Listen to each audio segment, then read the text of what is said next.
foundation where I firmly stand. Sin kept me from it, now it keeps me from sin.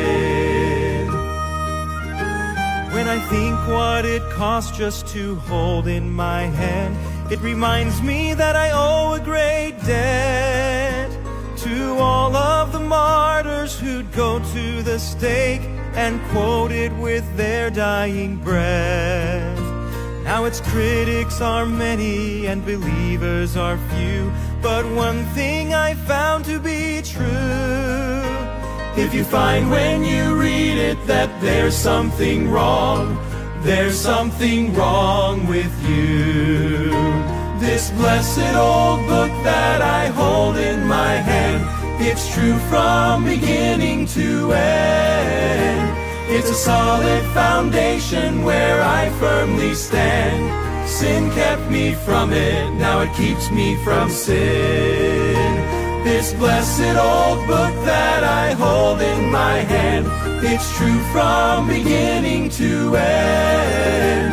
It's a solid foundation where I firmly stand. Sin kept me from it, now it keeps me from sin. This blessed old book that I hold in my hand.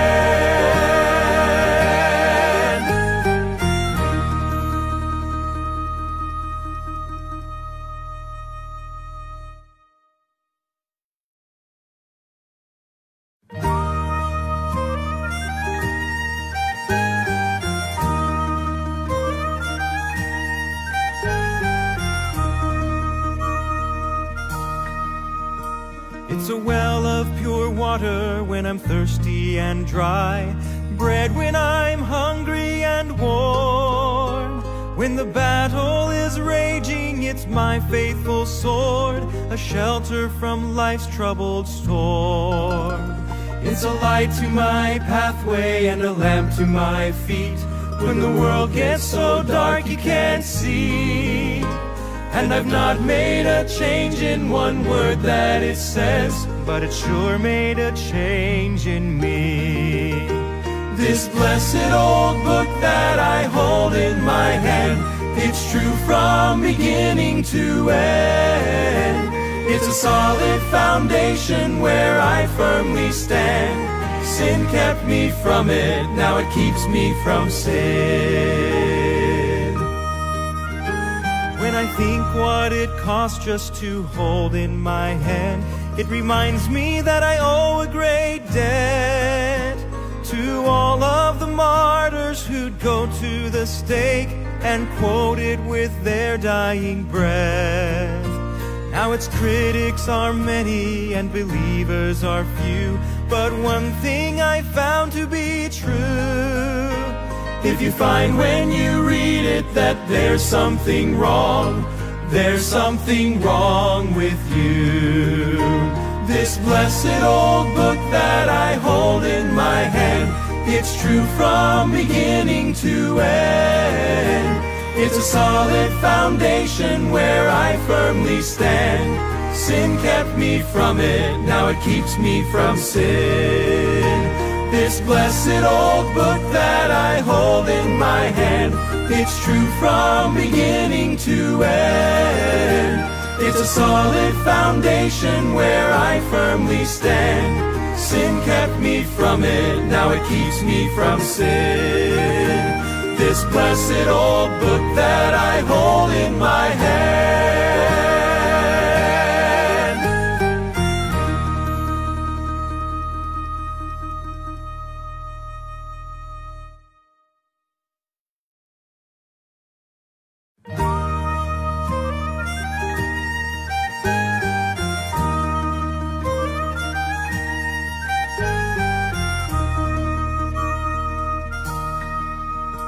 It's a well of pure water when I'm thirsty and dry, bread when I'm hungry and warm.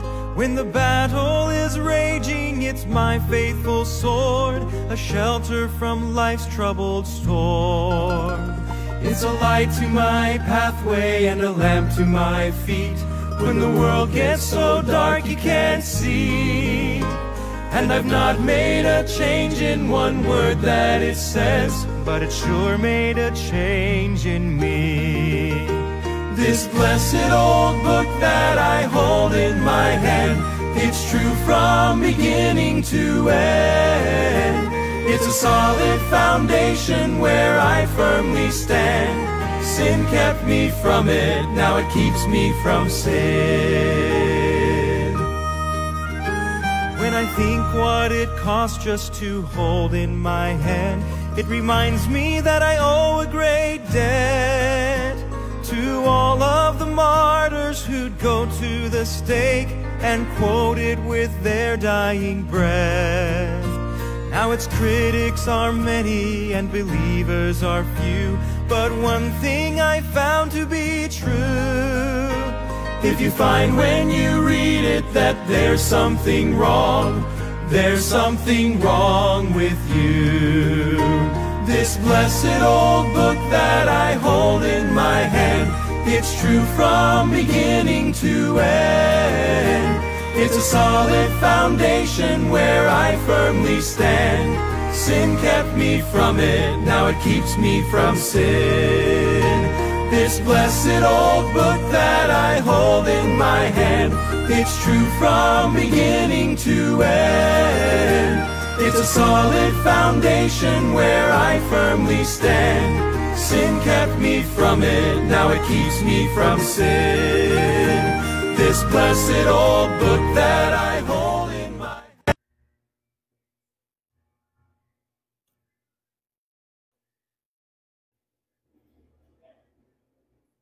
Alright, so good evening po sa inyong lahat. Welcome po sa Real KGB Believers, and we are now signing on.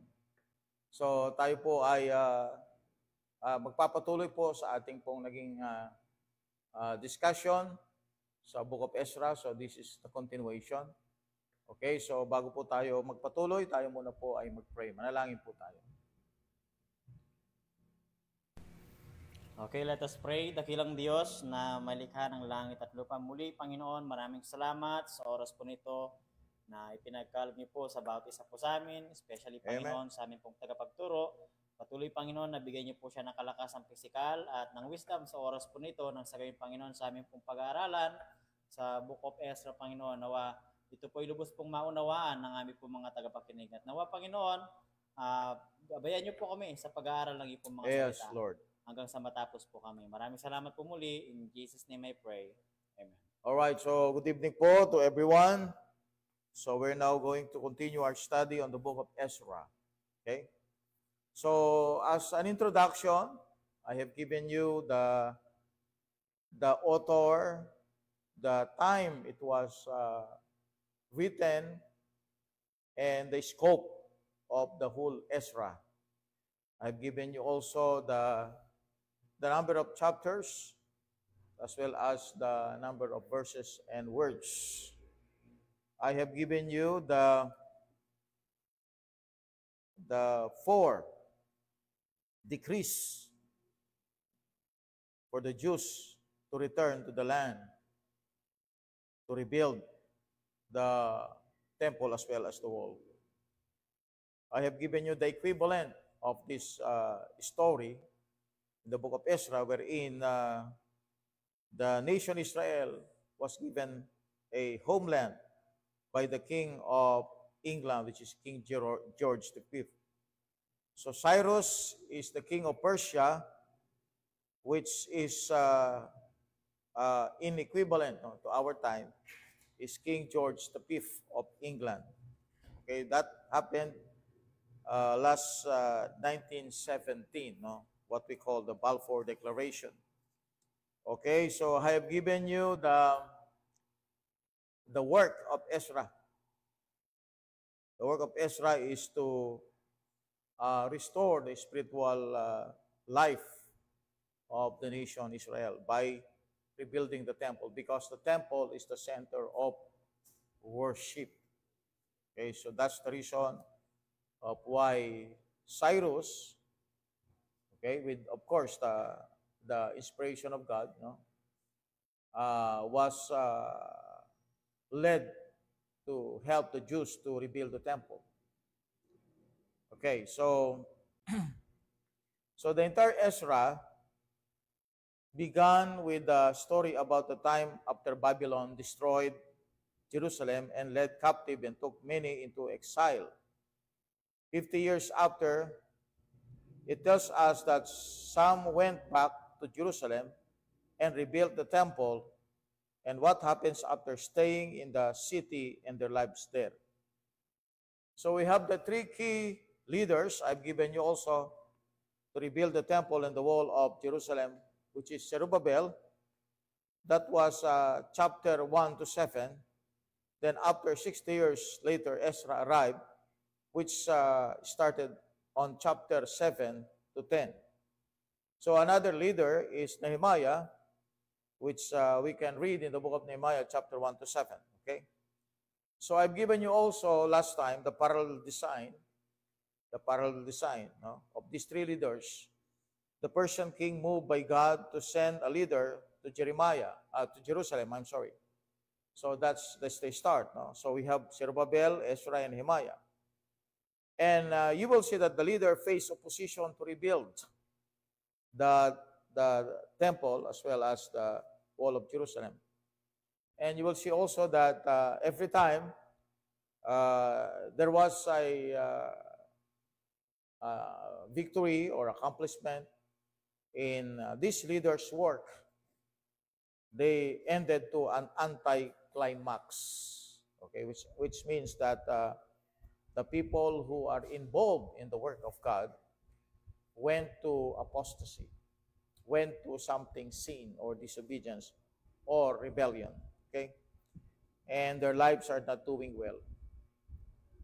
Now, you will see also that the reason of this book, all right, gives us a prophetic hopes from exile. We have what we call the future Messianic King in Isaiah 11 and Hosea chapter 3.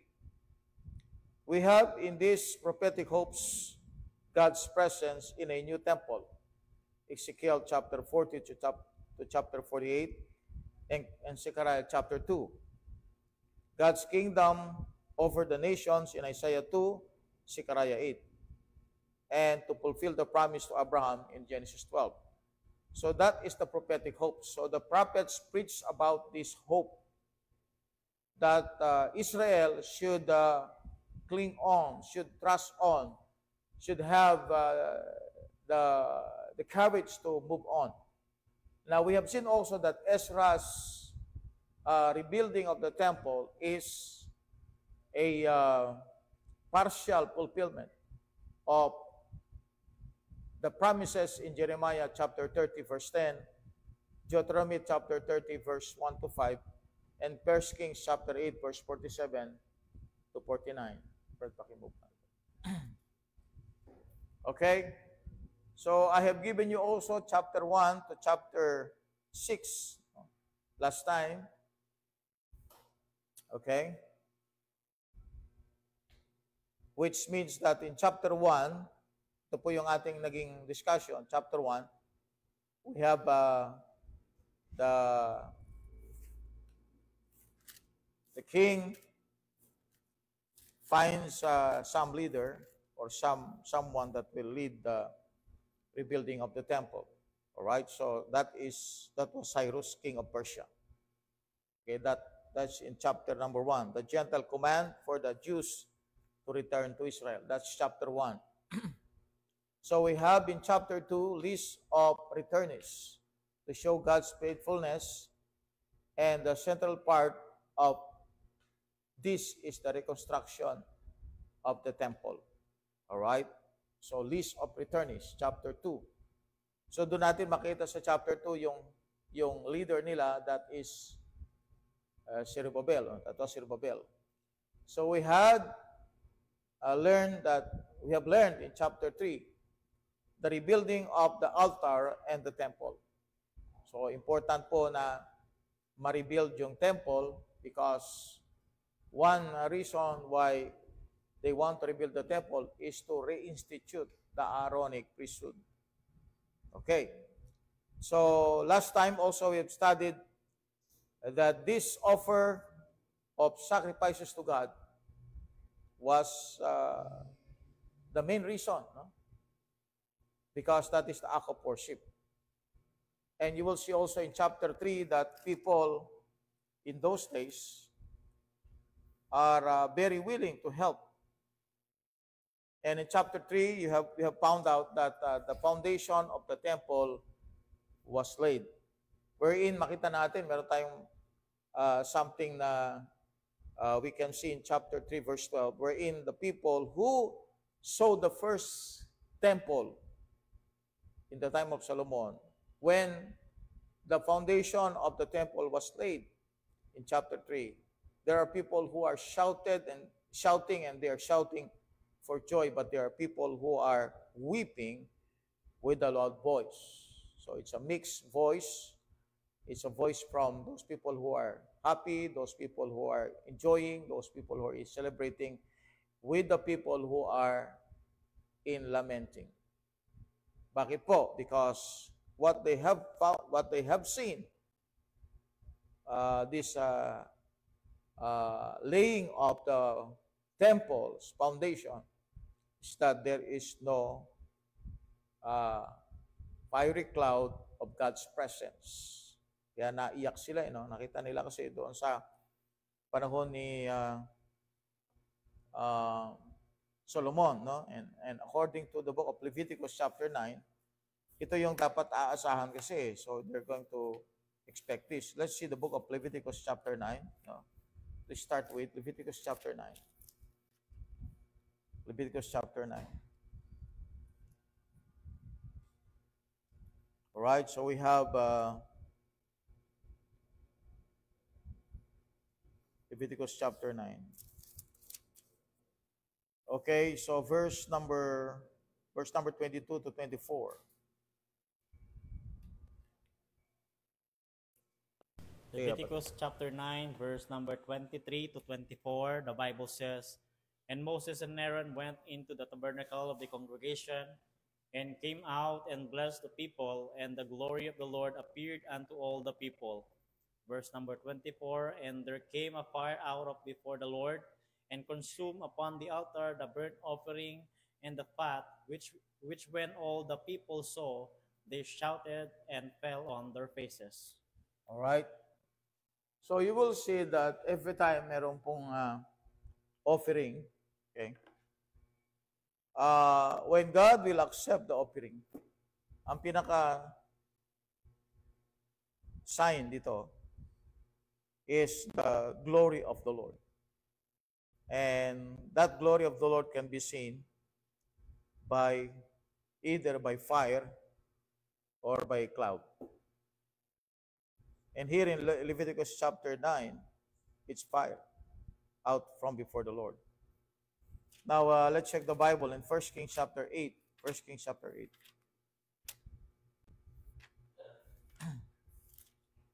Okay, 1 Kings chapter 8.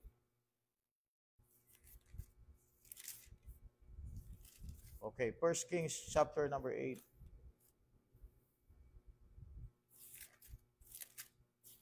Dali lang po, no? Okay. 1 Kings chapter 8.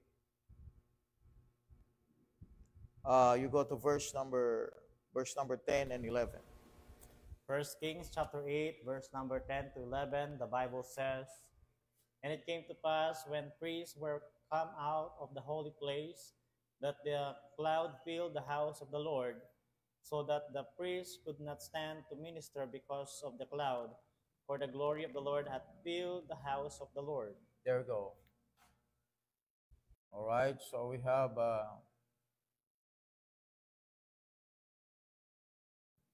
Ezra 8, Ezra 9, Ezra 10.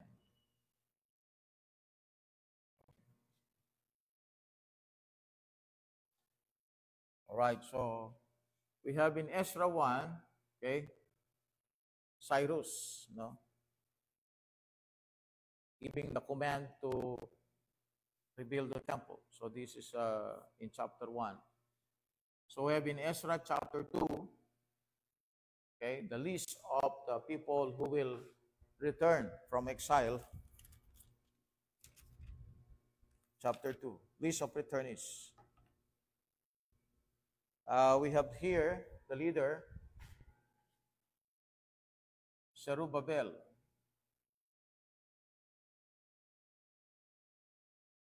Okay. In Ezra chapter 3, we have the rebuilding of the altar and the temple. Altar and temple. Okay.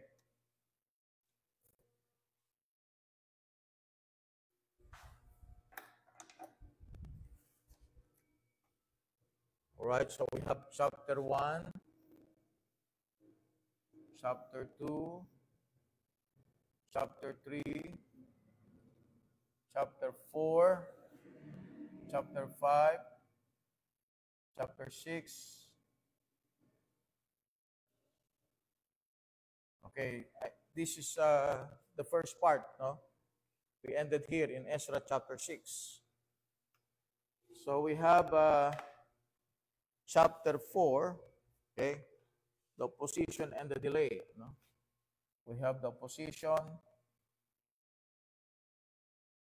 and also delay. All right? We have in Ezra chapter 5, the prophets Haggai and Zechariah.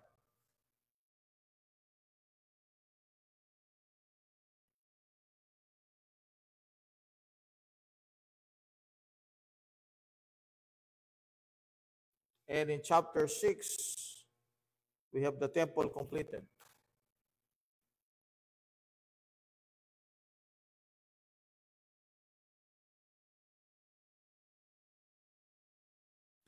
Okay?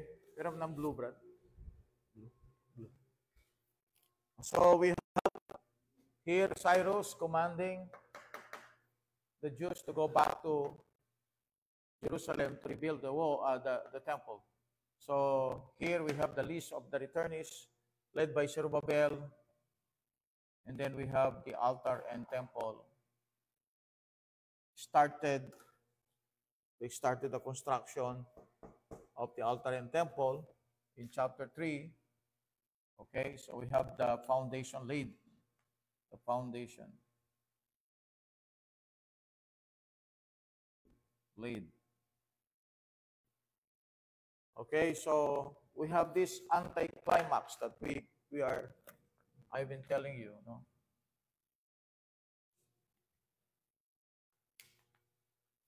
So, maganda yung naging ending, no? Temple completed. All right, so, and we have also in chapter 6, dedication and restoration of God's presence.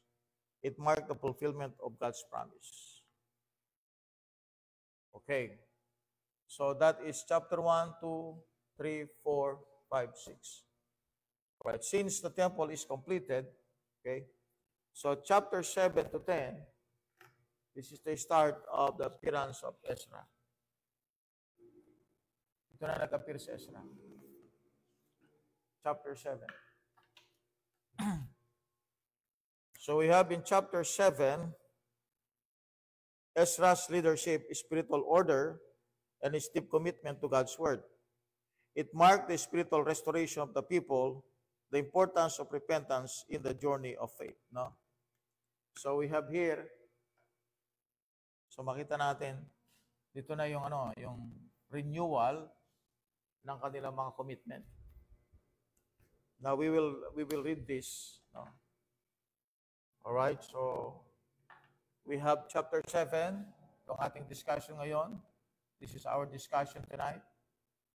So we have chapter 7, 8, 9, and then 10. And we will see what's inside those chapters. Okay, so let's see chapter 7. Let's go to chapter 7. Chapter 7. Last night, I have given you the arrangement, no, of a premillennial arrangement of the Bible in the Old Testament. We have Chronicles, Ezra, and then Nehemiah. Then after that is Esther. Esther is equivalent for the church. And then we have Job. Equivalent po yan, o type yan ng tribulation period, and the book of Psalms. Type naman ng millennium. So I've given you the arrangement, no? From Chronicles, Old Testament, and then Ezra, Nehemiah, the coming back, no? Of the nation Israel. And then we have Esther, which is the church. Okay, equivalent ng church, or figurative ng church. So chapter, not chapter, but Job is the tribulation period and Psalms is the millennium. Okay, that's the premillennial arrangement. Okay, so we have now in chapter 7. All right, so let's read. Kuha po tayo ng ilang mga verses so we can see what's inside of the book of Ezra, Ezra chapter 7. Okay, so start reading from verse 1, Brad. Verse 1 up to verse 6. Ezra chapter 7, verse 1 to 6, the Bible says, Now after these things, in the reign of Artaxerxes, king of Persia, Ezra, the son of Seraiah, the son of Azariah, and the son of Hilkiah, the son of Shallum, the son of Zadok, the son of Ahitub. Verse number 3, and the son of Amariah, the son of Azariah, the son of Merayot. Verse 4, the son of Zeraiah, the son of Uzi, the son of Buki. Verse number 5, the son of Abishua, the son of Phinehas, the son of Eleazar, the son of Aaron, the chief priest. Verse number 6, this Ezra went up from Babylon, and he was already scribe in the law of Moses, which the Lord God of Israel had given, and the king granted him all his requests according to the hand of the Lord his God upon him. Okay. So you will see that kung i-check po natin yung lineage ni Ezra, Ezra is connected to Aaron. You see here, no? Ezra, the son of Seraiah, the son of Azariah, the son of Hilkiah, the son of Shallum, the son of Zadok, the son of Ahitub, etc., etc. You will see this, sabi niya sa verse 5, the son of Abishua, the son of Phinehas, the son of Eleazar, the son of Aaron, the chief priest. You see? So, na-reveal dito kung sino talaga si Ezra. Ezra is connected to Aaronic priesthood. He is connected to Aaron, Aaronic priesthood. Okay? Can we say that he is also a priest? Yeah, no? Kasalayan siya ni Aaron, no? Kaya siya po yung right person to lead Israel in spiritual renewal, no? Ezra. Because he is connected, ang lineage niya ay connected to Aaron. Dito yung Leviticus Dito yung Levites. Ito yung priesthood. Alright. So now, again, chapter number 7. Okay, balik po tayo sa chapter 7. Okay, verse number 7 hanggang verse number 10. Okay. Ezra chapter 7, verse 7 to 10, the Bible says, And there went up some of the children of Israel, and of the priests, and of the Levites, and of the singers, and the porters, and the Nethinims unto Jerusalem in the 7th year of Artaxerxes the king, and he came to Jerusalem in the 5th month, which was in 7th year of the king. Verse 9, For upon the first day of the 1st month began he to go up from Babylon, and on the first day of the 5th month came to Jerusalem, according to the good hand of his God upon him. All right. Verse 10, For Ezra had prepared his heart to seek the law of the Lord, and to do it, and to teach in Israel statutes and judgments. All right, so we have here the function of Ezra. He went to Jerusalem, no? So we have here in verse number 10, okay? the function of Ezra, or what we call his assignment. Verse 10, for Ezra had prepared his heart to seek the law of the Lord and to do it. So everyone should start from seeking the law of the Lord, seeking God's will.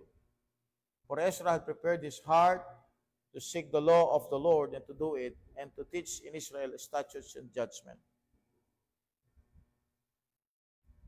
Right? Ezra was already described because he had prepared his heart instead of his head. Okay? He prepared his heart instead of his head. And in our time, in this moment, in this modern time, ang nagsisimula ang tao dito sa head, scholarly. No? So we have a quote here. Unlike the heady, high-minded Laodicean apostates at Christian colleges, universities, and seminaries, he was more concerned with what God thought about him than he was about the scholarly community. Luke chapter 8, verse 15. So what is important for Ezra is God's commendation, no? More than the commendation of people. So when he started his work, he started by preparing his heart. It is important. Amen? Daniel naman, nakalagay doon, God purpose in his heart. So Daniel started from his heart. And Ezra also started from his heart. No? Do we begin from our heart? And what our heart will do? It is to seek the word of the Lord. No? So every time we do something for the Lord, no? It is important to prepare our hearts and to seek the law of the Lord. That is safe. No? That is actually wise. Although we need the knowledge, no? We need the theology, we need the right doctrine, but we must start preparing our heart. Whenever we want to go to do something for the Lord, let's start preparing our heart. For Ezra had prepared his heart to seek the law of the Lord and to do it, and to teach in Israel statutes and judgments. So what is the function, the assignment of Ezra? The assignment of Ezra is to teach. Yan ang objective po niya, to teach the commandments of God. Kahit po sila ay Israelite, no? Hindi nangangahulugan, alam nila yung salita ng Panginoon Diyos.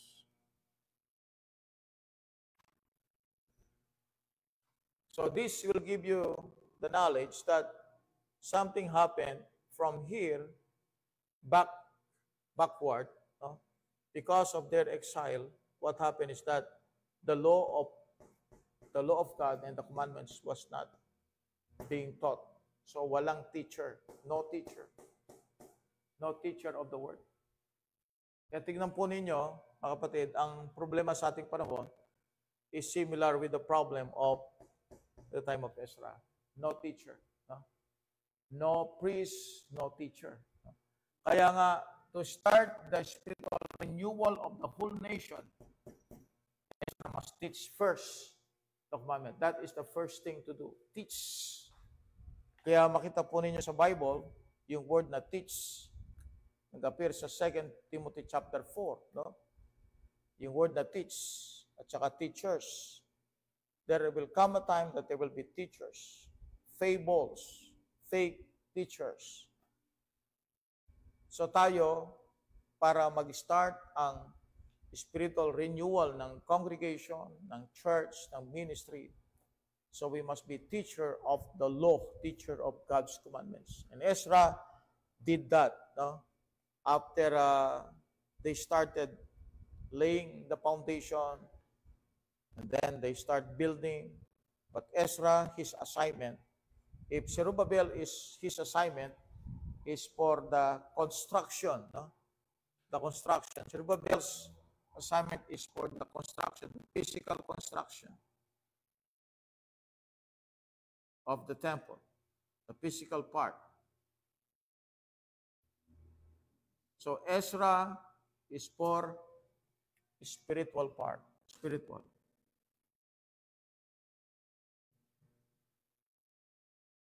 So nakuha nyo, no? Bakit may Ezra? Ang Ezra is the story. This is about a century, no? So daw, umabot ito ng 100 years. No? From this time, 100 years. From this time onwards, hanggang dito, no?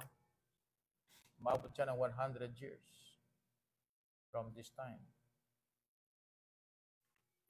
Okay, 100 years yan.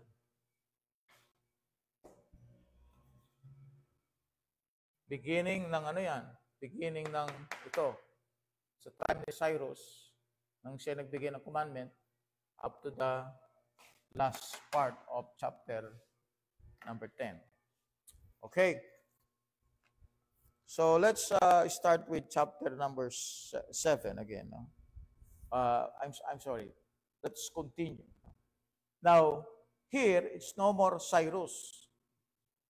This time, okay, this time, kung this one is Cyrus, this time is who? Who? Artaxerxes.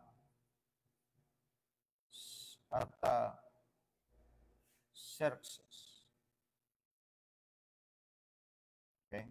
Persian king din yan. So from Cyrus, Darius, Artaxerxes. The command was always renewed. Inuulit yung gusto nilang mangyari from Cyrus down to Artaxerxes. Inuulit. Okay, ng mga Persian king, yung command sa kanila na i-rebuild sa mga Jews na i-rebuild yung kanilang temple.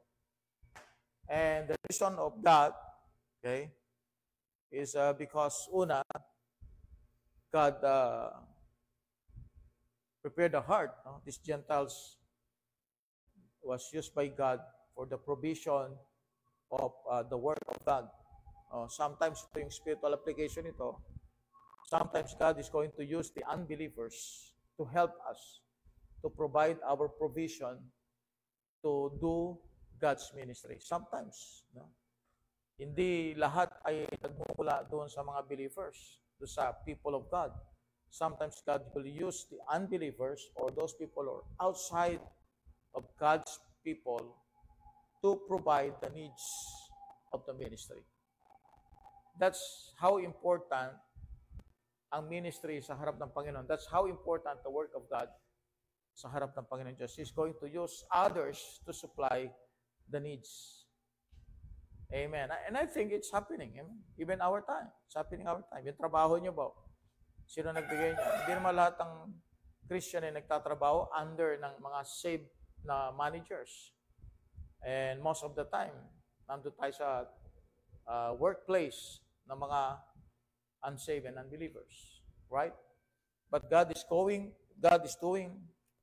His job to provide our needs through those channels. Kaya nga talagang ang Panginoon Diyos hahanap siya ng paraan to provide our needs. So we've been chapter 7, Ezra's leadership, spiritual order, okay, spiritual order was started. Sinimulan na yung spiritual order.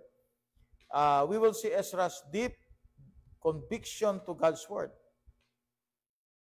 So this chapter 7 marks the spiritual restoration of the people. And then also, Ezra emphasized the importance of repentance in the journey of faith. Okay, so we have in chapter 7, lumitaw sa verse 12, yung si 11 and 12, yung si King Artaxerxes.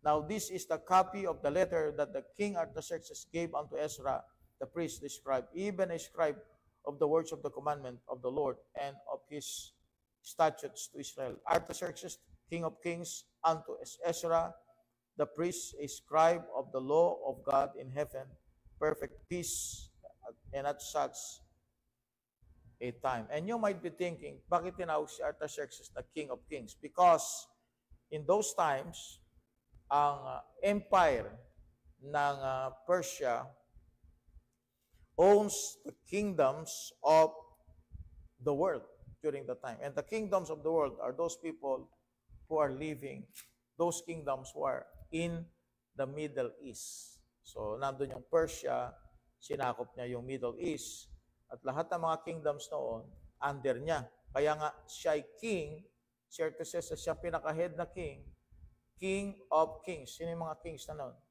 So, lahat ng mga kingdoms surrounding the area of Middle East. Okay? Kaya si Artaxerxes, parang si Kristo yan, King of Kings. So, ang tanong, bakit si Kristo ay naging King of Kings, just like Artaxerxes? Because he is going to rule the kingdoms of this world. He's going to rule the kingdoms. All right? Now, so we have verse 13, the decree. And then, tuloy po tayo. So, nandun na naman yung blessing ng mga sabi nating silver and gold. We have silver in verse 15 and gold. Okay? And then we have the free will offering, nakalagay dito sa verse 16, and all the silver and gold that thou canst find in all the province of Babylon, with the free will offering of the people and of the priests offering willingly for the house of their God, which is in Jerusalem. So it is a combined effort from the Persian king.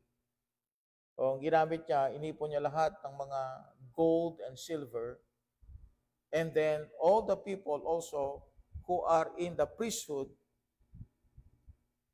as well as the people who are not priests, they also offer free will offering. And this will also tell us that may free will talagang tao. Some says that tayo ay na-elect. No? Karoon lang tayo ng will because we are elected. Yung tamang will na pagtanggap kay Jesus Christ dahil sa tayo ay regenerate ng Panginoon. So, sa Calvinism na unang regeneration bago yung pag-receive kay Jesus Christ. No? Sa atin, hindi. We received Jesus Christ and then God gave us His Holy Spirit and regenerated us. Okay. Now, ituloy po natin. So, yun ang mga bagay na nakikita kong mahalaga. May connection sa atin. Okay. Sa verse number 26. Verse number 25 and 26, Brad. Pakibasa lang, kapatid. Ezra 7, verse number 25 to 26, the Bible says, And thou, Ezra, after the wisdom of thy God, that is in thine hand, set magistrates, the judges, which may judge all the people that are beyond the river, all such as know the law of thy God, and teach ye them that know them not. Verse 26, And whosoever will not do the law of thy God and the law of the king, let judgment be executed speedily upon him, whether it be unto death, or to banishment, or to be confiscation of goods, or to imprisonment. Bihira. Diktador kasi yung nag-uutos. No? Kings eh. So sabi dito, kundi sila, which may judge all the people that are beyond the river, all such as know the laws of thy God, and teach ye them that know them not. And whosoever will not do the law of thy God and the law of the king, let judgment be executed speedily upon him, whether it be unto death, may killing sa mga hindi sumusunod, or to banishment, or the confiscation of goods, or to imprisonment. So mahigpit yung utos ni Cyrus, ni Artaxerxes. Verse 27, Blessed be the Lord God of our fathers, which hath put such a thing as this in the king's heart. So dito makita natin, and you will see here, that it is the Lord who put this thing in the heart of King Artaxerxes, to beautify the house of the Lord which is in Jerusalem. and hath extended mercy unto me before the king and his counselors, and before all the king's mighty princes.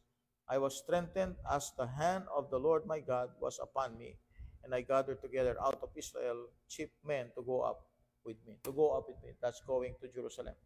Now here, this is something surprising, I should say. Something surprising because yung magkalaban ngayon, yung Iran at saka Israel, magkalaban sila ngayon. Ano? They hate each other. Those nations are fighting. And maraming mga namamatay na. Alam niyo po ba yung Iran? Okay, yung Iran. Gusto ng pagtakbo yung Iran. Iran.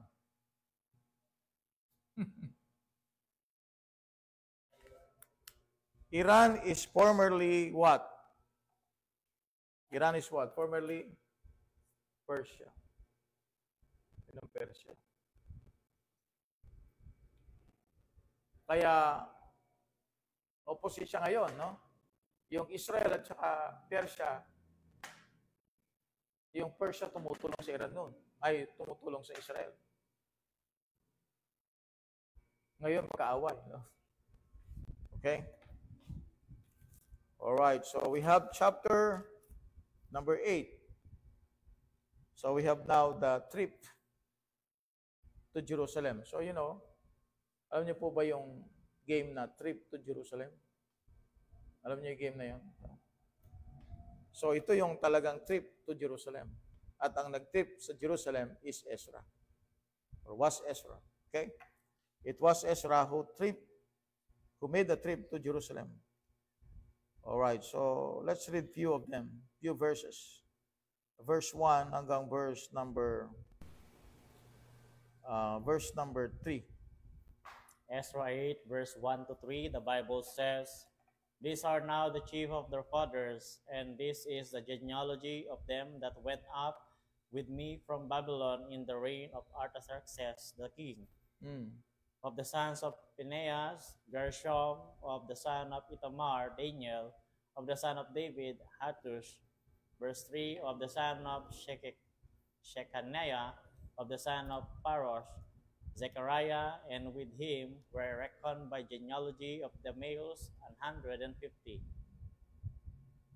All right, so this is, sabi ng Bible, 150. And then, yung genealogy, nagtuloy-tuloy siya. Verse number 17, ito yung last sa genealogy. Verse number 17, "And I sent them with commandment unto Iddo, the chief of the place Cassiopea, and I told them what they should say unto Iddo, and to his brethren the Nethinims, at the place Cassiopea, that they should bring unto us ministers for the house of our God." Verse number 18, "And by the good hand of our God upon us, they brought us a man of understanding of the sons of Mali, the son of Levi, the son of Israel, and Sherebiah with his sons and his brethren, 18. Okay? So ito yung mga katuwang, mga workers po ito, katuwang ni Ezra para sa temple building. Okay? Now, look at verse 21. Verse 21. Pakibasa lang, brother.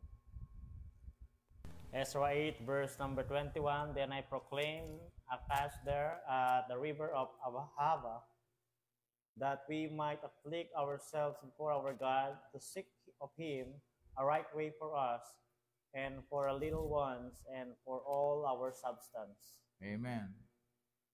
So, mapansin natin, hindi padalos-dalos si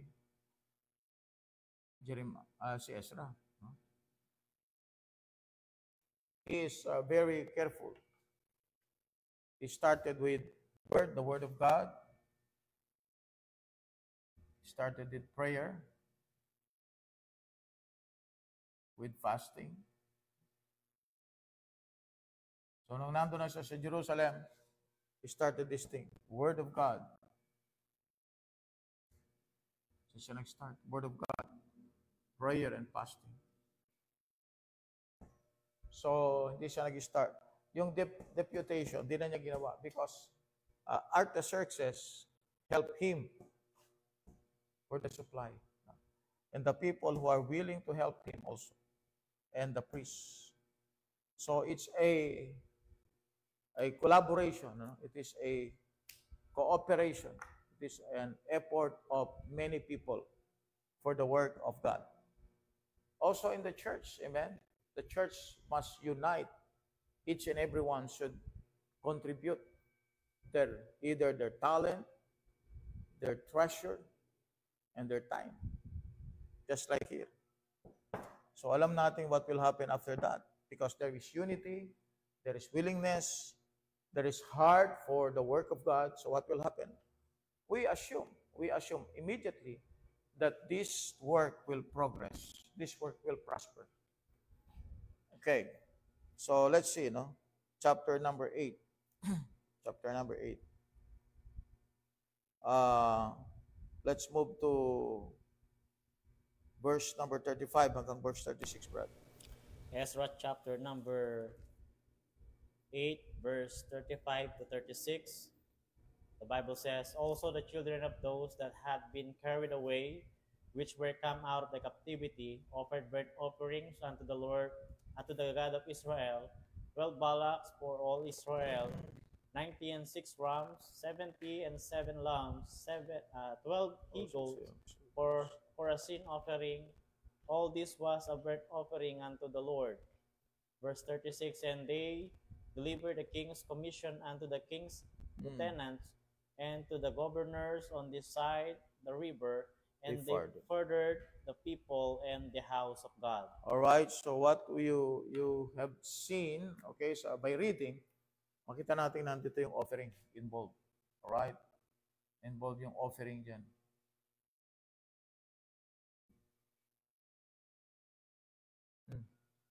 We have the burnt offering, sin offering. Okay, so let's go back to chapter 1. So start ito kay Cyrus for the reconstruction of the temple. And then Zerubbabel led the remnant of Israel. And I've told you why they are called remnant, because kung babasahin mo sa Bible, during the time of David and Solomon, they are numbering in millions. So when they went back to Jerusalem, it's no more that number. Few, very, very few. Now, so Zerubbabel led the construction of the temple. Sabihin natin, reconstruction of the temple. And then Ezra, okay, chapter 3, they already laid the foundation of the altar and the temple. So there was an opposition in some people living in the land of those times hindi pa tinatawag na Palestine eh.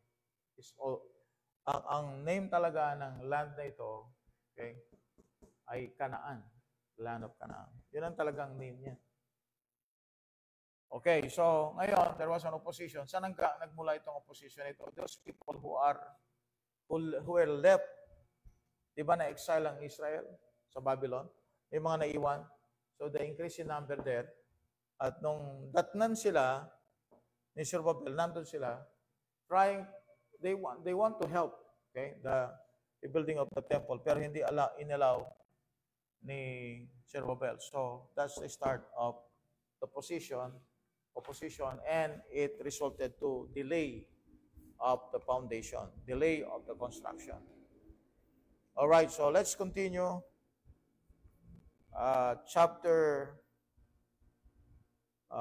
Sabi ng Bible sa verse 36, "And they delivered the king's commissions unto the king's lieutenants and to the governors on this side the river, and they furthered," so the word furthered means they continue, further the people and the house of God. Now chapter 9 now. Both chapter 9 of Ezra and Nehemiah talks about repentance, talks about prayer. Let's see the Bible in Nehemiah chapter 9. Nehemiah chapter 9. Okay, Nehemiah chapter number 9. Okay. So you will see here in chapter 9, people repent. People repent in chapter 9 of Nehemiah. Okay. People repent. All right. in chapter 9 of Ezra, Ezra's great penitential prayer. And we will see paano niya ginawa ito. Let's read verse number 1, okay, hanggang verse number 5.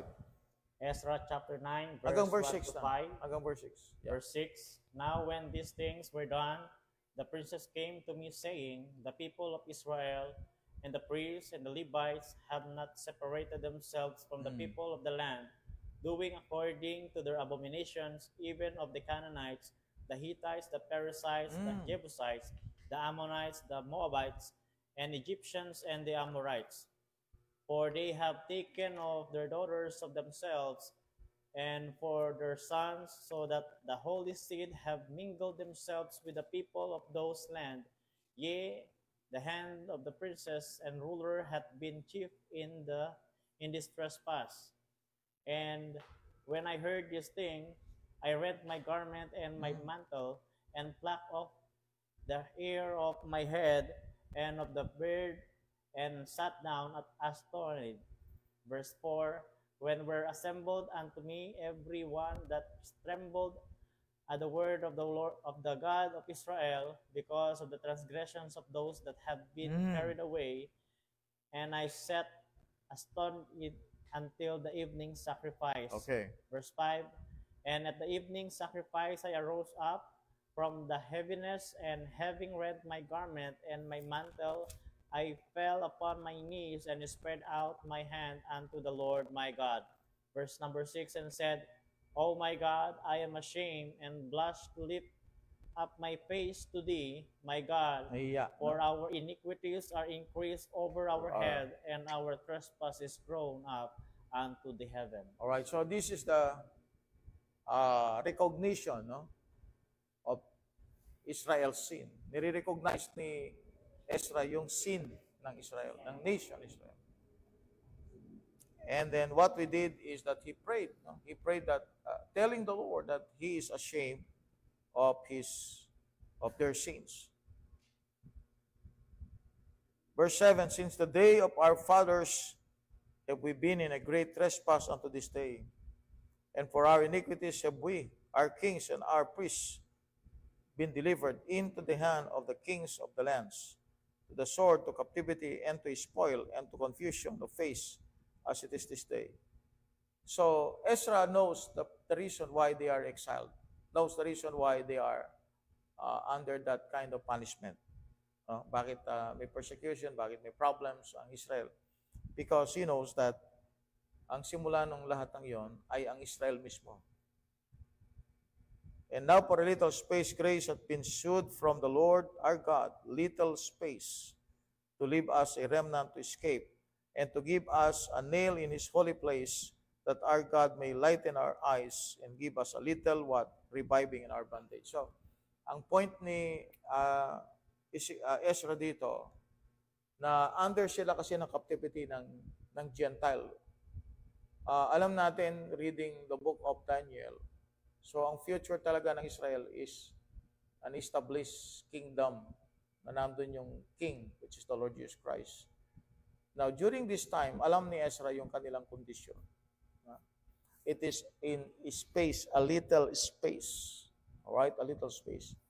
Kasi nga, ang history ng Jew, from the beginning, makita natin, no? Since the captivity hanggang sa panahon na ito, mula pa man nung una, no? Before the captivity, makita natin yung problems upon problems of the Jewish people. And up until this time, no? Si Ezra lang ang talagang nagsabi sa Diyos na they have sinned against the Lord. They've been rebellious to the Lord. Okay. Sabi niya, now for a little space, grace hath been shewed from the Lord our God. Now listen, okay. Ito yung grace na ang intindi natin ganito, no? Ang intindi natin ganito sa grace. Ang grace ng Diyos, dito ko na lang susulat. Black, using black. Okay, ang grace ng Diyos, when you say grace, right? It is always in, or it is always present in all dispensation. Yeah, Andun yung awa ng Panginoon sa kanila. Andun yung grace ng Diyos. Because God will not give grace from the first dispensation up to the time of Ezra.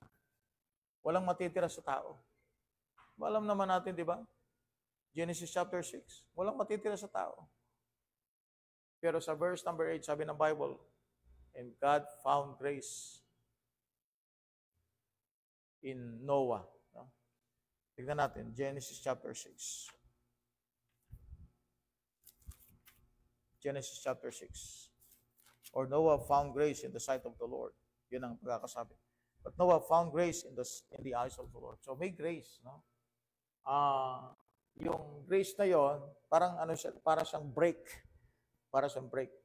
Na available yung grace, kaya lang makita natin, the entire population, the entire humanity are corrupt. So merong konting grace papasok. Although may corruption, may konting grace na papasok. At yun ay dumadaan sa mga panahong gusto ng Diyos, just like kay Noah. No? Lulubugin na ng Diyos lahat yun. Pero magkaroon pa ng grace. Dito naman, sa panahong ito, wala naman silang pag-asa talaga sa Jerusalem. Walang pag-asa sa Jerusalem. Kung hindi, nakialam ito. Na kung saan, nagtuloy-tuloy sa kay Darius, kay Artaxerxes. Kung hindi nakialam yan, wala yan. Pero bang nabibuild the temple? Wala. Kaya sinabi ni Ezra, it is what? A little reviving. Little reviving. So nagkaroon ng revival sa kanila, but it's a little reviving. Alam ni Ezra yun. Babalik sila doon sa dati. No? Magiging under sila mulit sa captivity na wala na silang freedom. So it's a little reviving. And you will see that grace is in the Old Testament as well as in the New Testament. Grace is always present. Kasi kung wala ang grace ng Diyos, wala na. Tapos na tayong lahat. No? Even in the Old Testament, wala silang magagawa. No? Kapag ayaw na ng Panginoon, wala tayong magagawa. It's all about grace. God is a gracious God. We will see that. No? Kaya nga, hingin natin sa Diyos yung biyaya. Ang Diyos ay gracious God. Alright, so chapter number 10, number 9. Chapter 9. Now, there is a problem here in verse 2. Pakibasa lang kapatid. Hanggang verse number 3. Ezra chapter 9. Ezra chapter 9, verse 1 down to verse number 3. Now when these things were done, the princes came to me, saying, the people of Israel and the priests and the Levites have not separated themselves from the people of the lands, doing according to their abominations, even of the Canaanites, the Hittites, the Perizzites, the Jebusites, the Ammonites, the Moabites, the Egyptians, and the Amorites. Wow. For they have taken of their daughters for themselves and for their sons, so that the holy seed have mingled themselves with the people of those lands. Yea, the hand of the princes and rulers had been chipped in this trespass. And when I heard this thing, I rent my garment and my mantle, and plucked off the hair of my head and of my beard, and sat down astonished. Okay. So that's anticlimax. Ibig sabihin ng anticlimax, maganda na yung takbo ng istorya. So the story goes very well. But after that, chapter number 8, comes the trespasses, the problems of Israel. Kaya Ezra went to the Lord to ask God's mercy again, no? Because it's a little reviving. No? Nag-iisip siya na kung ang Panginoon Diyos magkaroon ng galit sa kanila, so itong opportunity na ito, mawawala ito. Eh, anong ginagawa nilang sin? Chapter number 9. Kaya, this one is an anticlimax. We call it the anticlimax. This is the anticlimax. Anticlimax ito. Alright, so anticlimax. Chapter 9, anticlimax. Dito naman, alright, climactic na sana ito, Ezra chapter 3. Pero pagdating dito, okay, position and there's a delay. Anti-climax again. Right, so chapter 4, chapter 9 is anti-climax. And you will see also this happened in the book of Nehemiah, no? Natapos nila in 50, I think 52 or 56 days. Let's see the Bible in Nehemiah. Nehemiah. So, kita mo yung pattern, eh? Pattern, may leader, tapos mayroong victory, tapos may anti-climax. Nehemiah chapter number 8, maganda, nagkaroon ng dedication. Chapter 9, people repent. Okay? Pero pagdating mo sa chapter number 13, you will see worse things sa Israel. Again, no? Again in chapter 13. That's another anticlimax. So, nag-e-end yung book with an anticlimax. Anticlimax, anti-end. And then Nehemiah's anticlimax. Alright? So, nag-e-end yung book na negative siya. No? Let's see the book of Ezra, chapter number 10. Chapter 10. So, we are now ready for chapter 10. Okay? So, alam na natin yung kondisyon, no? Nag-pray na si Ezra for the nation. Sabi niya sa verse 15, O Lord God of Israel, Thou art righteous, for we remain yet escape as it is this day. Behold, we are before Thee in our trespasses, for we cannot stand before Thee because of this. Nahihiya kami sa iyo, Panginoon. Napakabuti mo, Diyos. Tinulungan mo kami para bumalik kami doon sa land. Nakita namin yung biyaya mo. Nagkaroon kami ng worship place. Na-renew ulit yung Aaronic priesthood, nagkaroon ng altar, nagkaroon ulit ng sacrifices, nagkaroon ulit ng Passover, nagkaroon ng celebration sa time ni Ezra. But what happened after that? People again went back to their old sins. Naging idolatros ulit sila. Kaya, alam niyo yung dahilan? The reason is because of the people of the lands. People of the lands. So the nations or the remnant, this one, mixed with the people of, isulat ko ba ito kanina? Okay. Mixed with the people of the Canaanites, we have the Hittites, the Perizzites, the Jebusites, the Ammonites, Moabites, Egyptians, and the Amorites.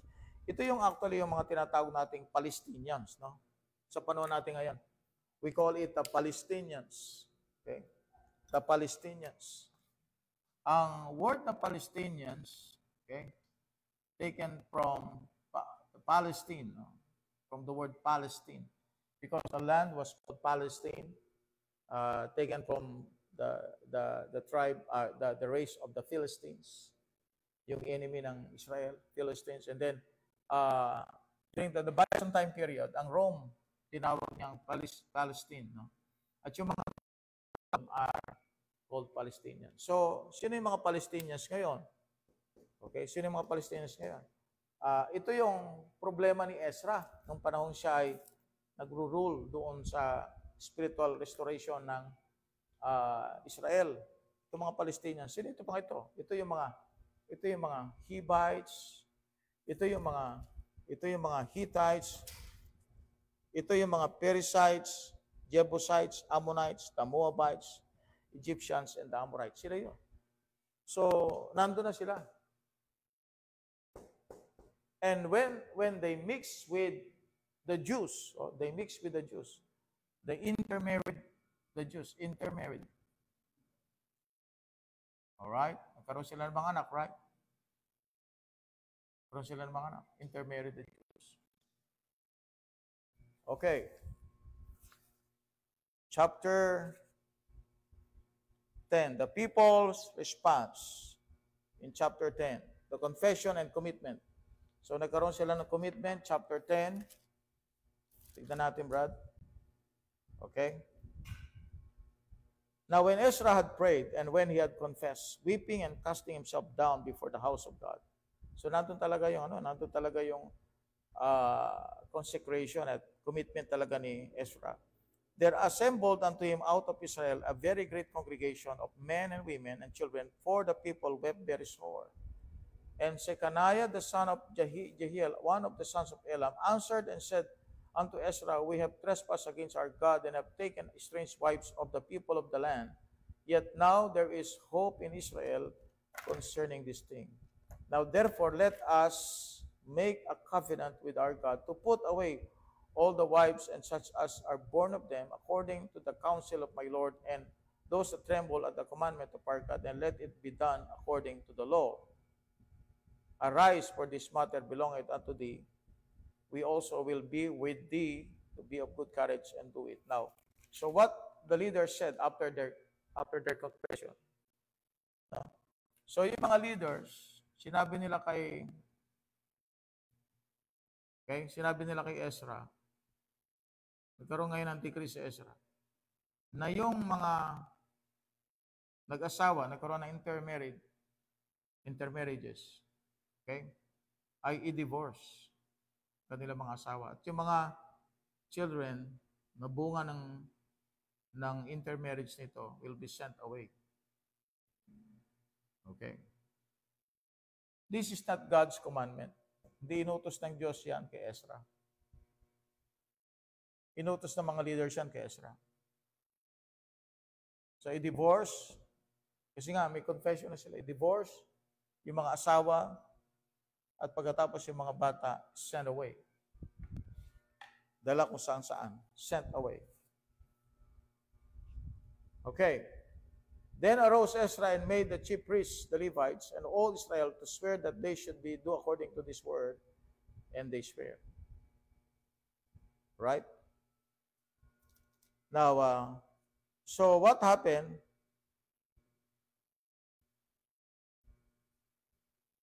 The anticlimactic moment of the story, Israelites married non-exiles. Some of them are non-Israelites.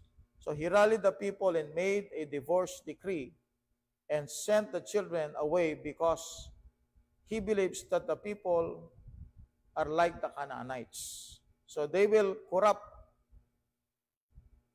the seed, no? They will corrupt the seed. So the decree was partially carried out. On this decree of Ezra was strange, for God never commands it, yung divorce. Second, God is opposed to divorce. Pakibasa lang, Brad. Malachi chapter 2, verse 13 and 16. Third, he mixed results led to another anticlimax. No? From anticlimax to another anticlimax. Okay? Sige, Brad. 2 verse 13 to 16. Yeah. Malachi chapter 2 verse 13 to 16. And this have ye done again, covering the altar of the Lord with tears, with weeping, and with crying out, insomuch that he regarded not the offering any more, or receiveth it with good will at your hand. Malaki yan, ano? Yet ye say, wherefore? Because the Lord hath been witness between thee and the wife of the youth, against whom thou hast dealt treacherously, yet is she thy companion and the wife of thy covenant. And did not he make one, yet had he the residue of the Spirit, and wherefore one, that he might seek a godly seed? Therefore take heed to your spirit, and let none deal treacherously against the wife of his youth. For the Lord, the God of Israel, said that he hated putting away, for one covereth violence with his garment, said the Lord of hosts. Therefore take heed to your spirit, that ye deal not treacherously. All right.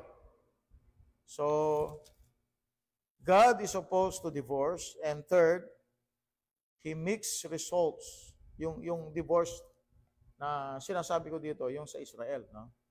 Okay? Third, the mixed results led to another anticlimax. So, kung makita natin sa last verse, sabi ng Bible, all these had taken strange wives, yung list ng mga taong ito. And some of them had wives by whom they had children. They had wives whom they had children.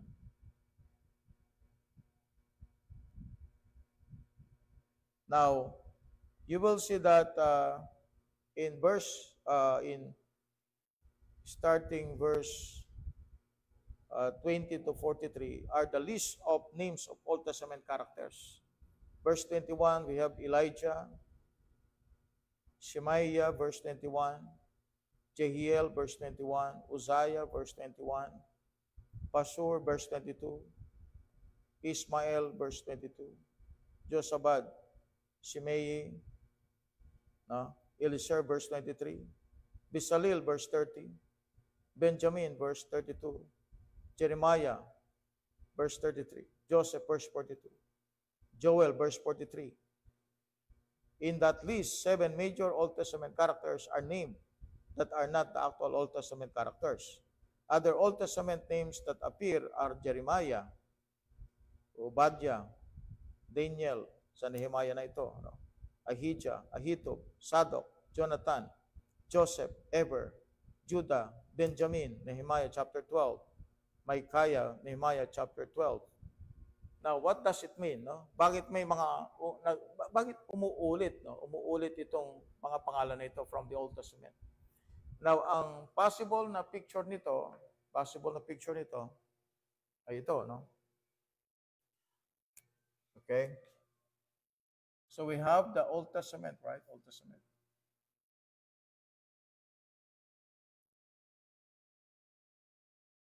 Then we have the church age. Right? Ito yung pinipicture niya, no? Pinipicture.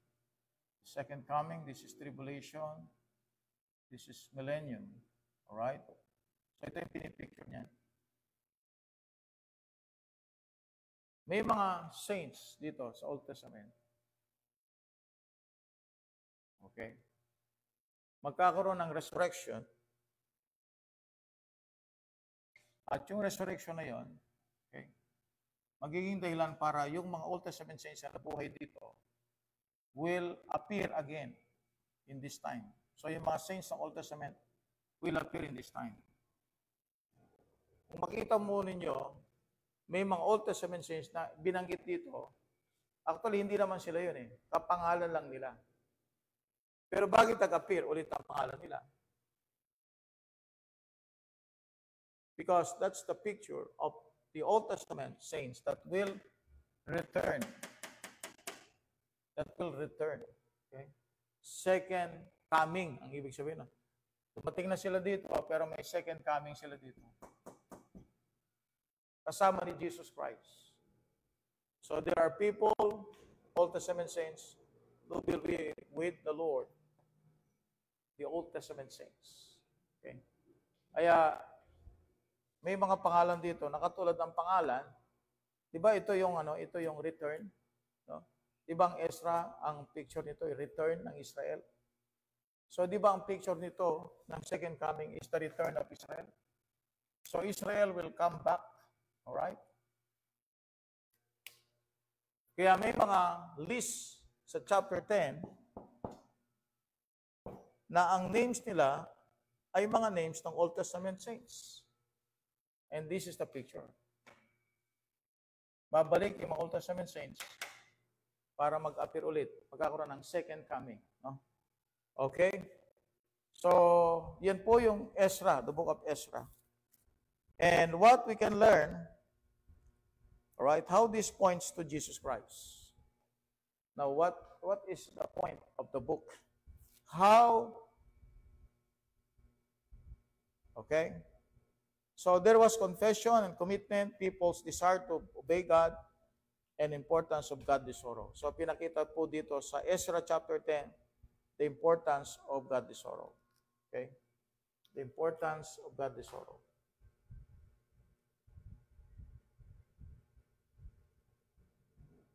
Okay, godly sorrow.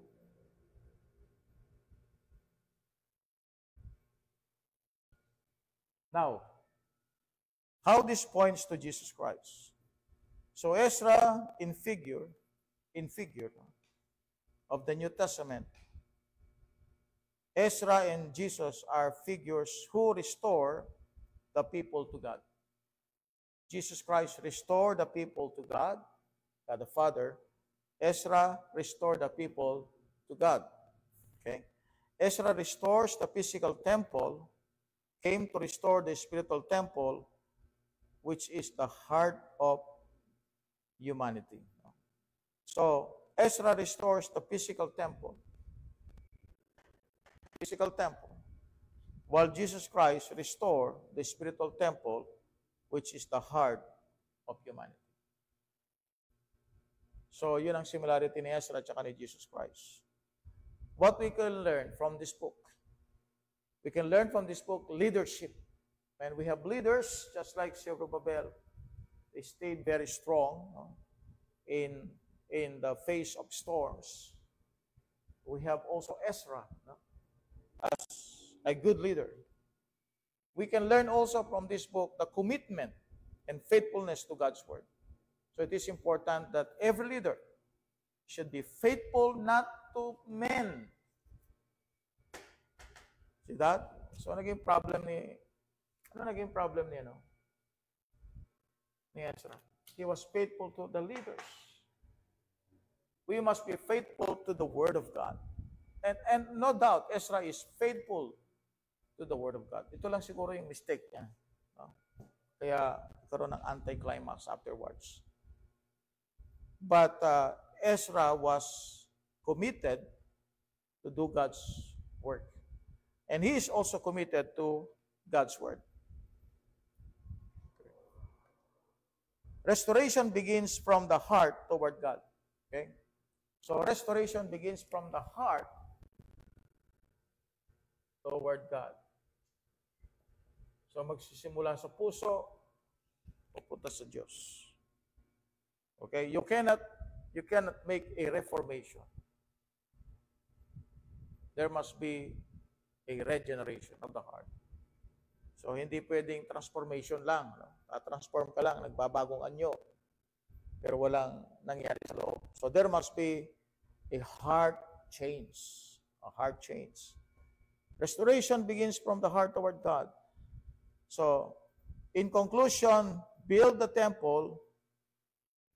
Okay, so in conclusion, ang naging work ni Ezra is to build the temple and renew their faith to God. So, ang tawag natin dyan is restoration. Restoration. So, every one of us needs this one. Restoration. Sometimes we sin, sometimes we fail, sometimes we rebel, sometimes we do trespasses, sometimes we are involved in some wickedness. And from time to time, mga kapatid, we failed God. Nawala yung ating commitment sa Panginoon, nawala yung faithfulness na sa Diyos. What we need is to come back to God. Walang temple ngayon, pero ang temple natin, yung katawan natin. So, let's make use of this body for the glory of the Lord. So, that is the key word for that. Restoration. Amen? We must be restored to God. Sabi nga ng Bible sa 2 Chronicles 7:14, if my people which are called by my name shall humble themselves and pray and seek my face and turn from their wicked ways, I will hear from heaven, will forgive their sins and heal their land. So there must be a coming back to God. So we must come home. Come home, come home, just like the prodigal son.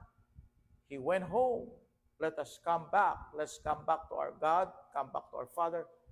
Let's go home. Home, it means let us go home to His heart once again. Amen? That is the message of the book of Ezra. Okay? So, God bless po sa inyo mga kapatid. And praise the Lord for this book. Amen. So, another book will be studied, and that is the book of Nehemiah.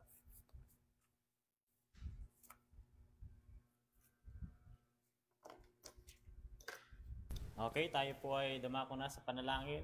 Let us pray. Dakilang Diyos na may likha ng langit at lupa muli. Panginoon, maraming salamat sa oras po nito na ipinagkaloob niyo po sa bawat isa po sa amin. Especially, Panginoon, sa amin pong tagapagturo at natapos po namin ang Book of Ezra, Panginoon, nawa patuloy sa mga susunod po na pag-aaral ng iyong mga salita. Gabayan niyo po ang bawat isa ng sagawin, Panginoon. Lubos po naming maunawaan ang ganito pong pag-aaral ng iyong mga salita. Patuloy, Amen. Panginoon, gabayan niyo po kami. In Jesus' name I pray. Amen. Amen, amen. Praise the Lord. Praise the Lord. Thank you po, and God bless you all. Shout out lang po sa ating mga kasama dito sa ating programa ngayon. So we have, hindi natin narinig yung boses niya, no? Amen? Nagbasa ka ba kanina? Okay. So, Brother L.A. is still here. So, namimiss natin dito si Pastor John, no? Mula nung may mga bagay na nangyayari sa kanyang buhay, no? Something wrong ang nangyayari sa kanyang buhay, no? Hindi na natin siya nakikita. Okay. Okay, mag-shoutout muna po tayo. Shoutout po sa lahat po ng mga sumubaybay at patuloy po na tumatangkilik ng ating programa. Ayan, shoutout po kay Kedel Dolos Lasa, kay Cariña Tolentino Gregorio, Amen. Kay Brother Ramon Candelaria, kay Laisel Magsalang, kay Mary Claire, kay Emmanuel Fundamental Baptist Church, Pastor Chong, and kay Stephen F. Curry, Sister Mariel Castañeda, 3 points. Brother Magnon Mandal, Amen, Brother Magnon, and kay Miracle Atanasio, kay Christopher Garcia, Amen. Sister Caliana Rose Gonzales Nicolas, Brother Justin Nasam, kay Sister Lobila Daulo Patungan and Pastor Alan Patungan, kay Brother Grande Panyaka Panilag, Sister Kyla, Pastor Wise Gabino Abieto, kay Brother Ron Marciano, kay Brother Ranel Clark Tabios, Yep.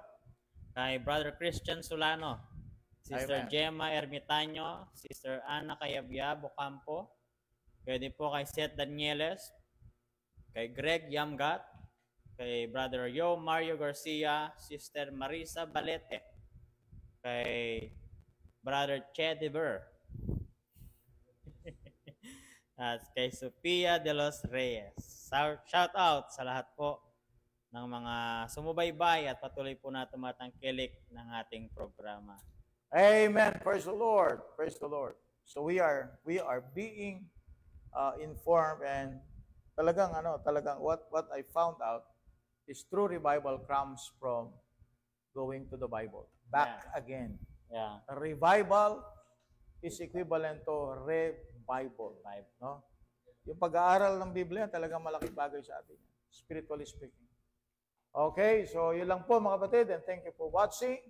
Thank you for joining us tonight. Again, last word po. No? Amen, amen. Okay, please like, share, and follow our Facebook page.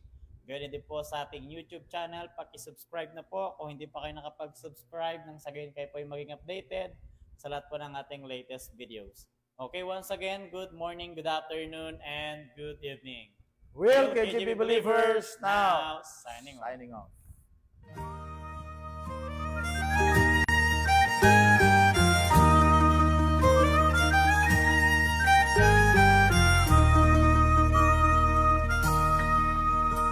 It's a well of pure water when I'm thirsty and dry, bread when I'm hungry and warm.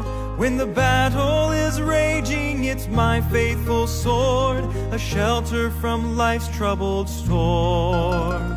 It's a light to my pathway and a lamp to my feet when the world gets so dark you can't see. And I've not made a change in one word that it says, but it sure made a change in me. This blessed old book that I hold in my hand, it's true from beginning to end. It's a solid foundation where I firmly stand. Sin kept me from it, now it keeps me from sin. When I think what it cost just to hold in my hand, it reminds me that I owe a great debt to all of the martyrs who'd go to the stake and quote it with their dying breath. Now its critics are many and believers are few, but one thing I found to be true: if you find when you read it that there's something wrong, there's something wrong with you. This blessed old book that I hold in my hand, It's true from beginning to end. It's a solid foundation where I firmly stand. Sin kept me from it, now it keeps me from sin. This blessed old book that I hold in my hand, it's true from beginning to end. It's a solid foundation where I firmly stand. Sin kept me from it, now it keeps me from sin. This blessed old book that I hold in my hand.